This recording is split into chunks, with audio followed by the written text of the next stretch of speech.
झारखंड के मंत्री आलमगीर आलम का इस्तीफा हुआ है। जो इस बीच बड़ी खबर सामने आ रही है, मंत्री पद से आलमगीर आलम ने इस्तीफा अपना दे दिया है। बिरसा मुंडा जेल में आलमगीर आलम बंद है। जेल से पत्र के जरिए उन्होंने इस्तीफा भेज दिया। तो लगातार दबाव बढ़ता जा रहा था।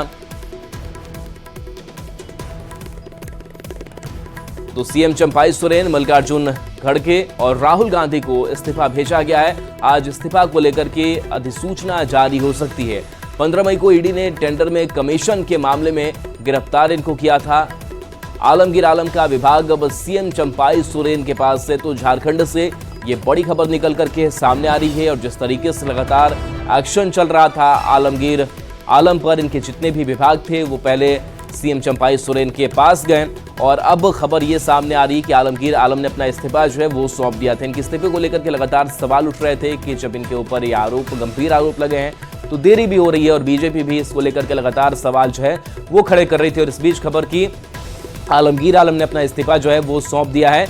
बता दें कि जेल से ही पत्र के जरिए अपना इस्तीफा भेज दिया है। तो सीएम चंपाई सोरेन, मल्लिकार्जुन खड़गे और राहुल गांधी को भी ये इस्तीफा जो है वो भेज दिया गया है कि वो पद से हट रहे हैं। आज इस्तीफा को लेकर के अधिसूचना भी जारी हो सकती है। तो टेंडर कमीशन घोटाला का यह पूरा मामला सामने आया, जिसको लेकर के लगातार केंद्रीय एजेंसी की दबिश देखने को मिली। अभी जेल में ये बंद है और जेल से पत्र के जरिए अपना इस्तीफा सौंपा है। अविनाश हमारे साथ जुड़ गए हैं, न्यूज़ 18 संवाददाता। अविनाश, फंसे तो थे ही आलमगीर आलम, लेकिन उनके इस्तीफे को लेकर के सवाल उठ रहा था कि देरी हो रही है, लेकिन अब इस्तीफा उनका अब सौंपा गया है। अपडेट क्या है इस मामले को लेकर?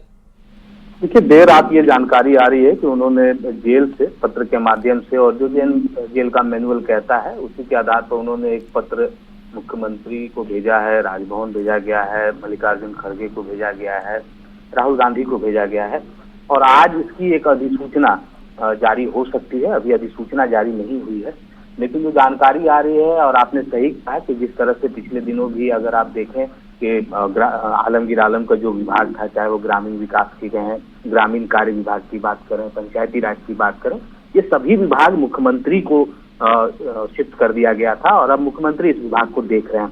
ऐसे में ये कहा जा रहा था कि बिना पोर्टफोलियो वाले ये मंत्री अब रहेंगे, लेकिन आपको ये भी बता दें कि पार्टी की तरफ से, मतलब कांग्रेस की तरफ से बहुत पहले ये स्पष्ट कर दिया गया था और मीडिया में भी ये जानकारी दी गई थी कि आलमगीर आलम को उनकी स्वेच्छा के आधार पर ही छोड़ दिया गया है कि वो कब इस्तीफा देंगे।